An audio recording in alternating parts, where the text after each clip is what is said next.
Kanalıma ve mutfağıma hoş geldiniz. Bugün sizlere katı yağsız, az malzemeli öyle güzel bir kurabiye tarifi hazırladım ki bol susamlı, böyle dışı kıyır kıyır, içi yumuşacık bir kurabiye tarifi oldu.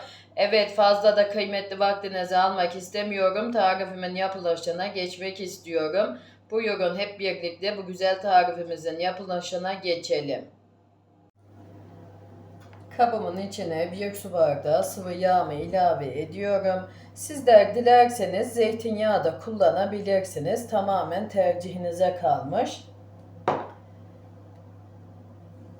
Bir bardak da tatlı yoğurt ilave ediyorum. Yoğurdunuzun tatlı olmasına dikkat edin arkadaşlar. Çünkü ekşi olursa kurabiyemizi yerken de o ekşiliği alırız. Şimdi yağım ve yoğurdumu bir karıştırıyorum diğer malzemelerimi almadan önce. Tarifimizde yumurta da kullanmıyorum. Bunu da belirtmiş olayım.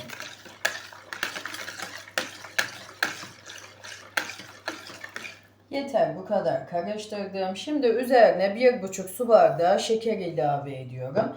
Benim bu ölçüm 1,5 su bardağına denk arkadaşlar. Şimdi yine bir karıştırıyorum.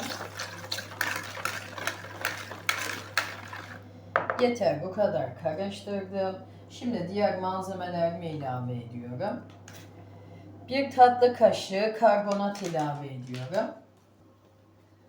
Burada unum var. Böyle unumu kontrollü bir şekilde ilave edeceğim. Sizler de ununuzu kontrollü bir şekilde ilave edip yoğurun. Çünkü neden derseniz unumuzun kalitesinden kalitesine kullanmış olduğumuz un miktarında değişiklik gösterebiliyor. Benim unumun miktarı da 4,5 su bardağı.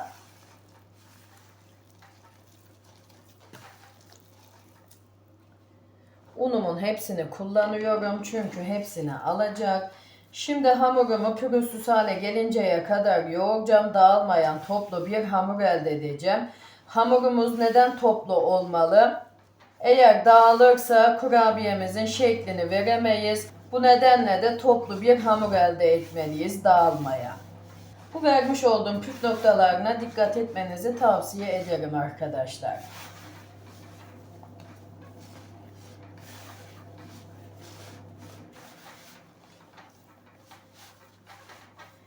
Gördüğünüz gibi hamurumu toparladım. Şimdi bir çay bardağı da üzüm ilave ediyorum.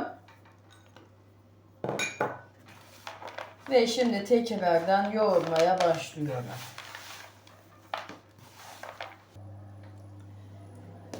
Evet, hamurumu yoğurdum. Gördüğünüz gibi dağılmayan toplu bir hamur elde ettim. Şimdi hemen böyle ceviz büyüklüğünde parçalar kopartıyorum ve avucumun içinde yuvarlayıp kenara alıyorum.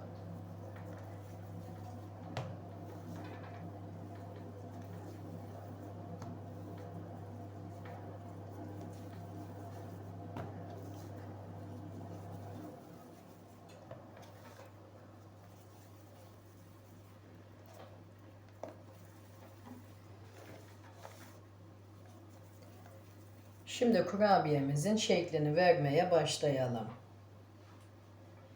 Hemen böyle kabımı karşıya alıyorum ve bir tanesini aldım. Önce avucumun içinde yuvarlıyorum. Sonra masamın üzerinde yuvarlıyorum ve kenara alıyorum. Yine aynısı gibi önce avucumun içinde yuvarladım ve sonra masamın üzerinde yuvarladım. Kurabiyemizin şekli bu boyutta olacak.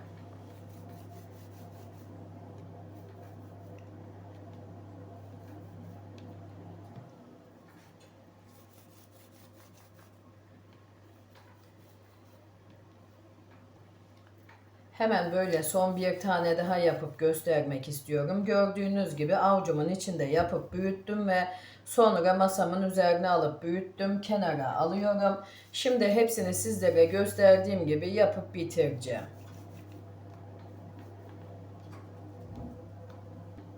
Hepsini yapıp bitirdim. Şimdi masamın üzerine birazcık kavrulmamış susam alıyorum. Ve hemen şöyle parmak uçlarımla dağıtıyorum ve hazırlamış olduğum hamurlarımı üzerinde bu şekilde gezdirip kurabiyemin şeklini veriyorum. Böyle bu şekilde.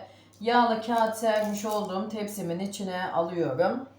Yine hazırlamış olduğum hamurumdan bir tane aldım ve susamımın üzerinde gezdirdim. Şeklini verdim gördüğünüz gibi.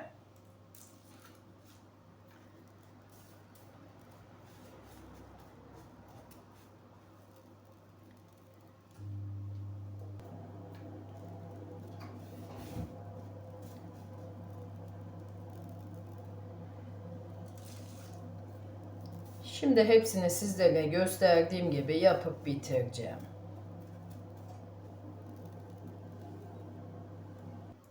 Evet, hepsini hazırlayıp bitirdim. Kurabiyem pişmeye hazır. Şimdi alt üst fan ayarlı önceden ısıtılmış 180 derece fırınıma katıp yaklaşık 20 dakika kadar pişireceğim. Yine de sizler kontrollü pişirin. Çünkü neden derseniz fırından fırına pişme süresinde değişiklik gösterebiliyor. Kurabiyemiz de çok kızarmayacak arkadaşlar. Piştiğinden emin olduğumuzda fırınımızdan almalıyız. Almadan önce bir kürdan yardımıyla kontrol edin. Kürdanınız temiz çıkıyorsa kurabiyeniz pişmiştir. Fırından alabilirsiniz. Kurabiyelerim pişti. Daha yeni fırınımdan aldım. Şimdi tamamen soğusun. Soğuduktan sonra iç dokusunu sizlerle paylaşacağım. Evet, kurabiyem tamamen soğudu. Şimdi hemen böyle bir tanesini alıp iç dokusuna geçmek istiyorum. Gördüğünüz gibi kurabiyemiz çok kızarmadı. Hafif pembeleşinceye kadar pişirdim arkadaşlar. Sizler de bu şekilde pişirin kurabiyenizi. Hemen böyle yakından da göstermek istiyorum.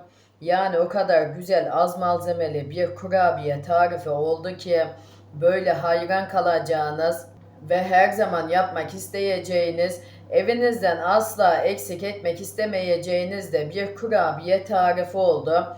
Böyle dışı kıyır kıyır ve içi yumuşacık. Hemen şöyle içini de açıp göstermek istiyorum.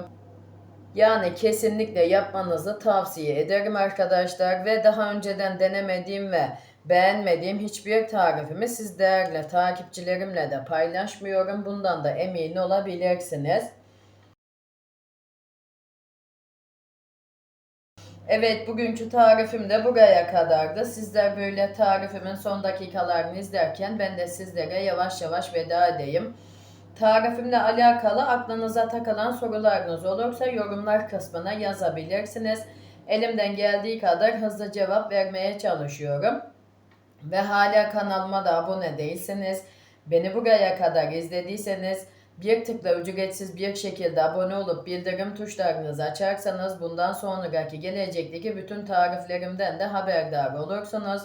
Tariflerimi de beğeniyorsanız sosyal medyalarınızda ve sevdiklerinizle de paylaşabilirsiniz. Kendinize iyi bakın. Allah'a emanet olun. Hoşça kalın.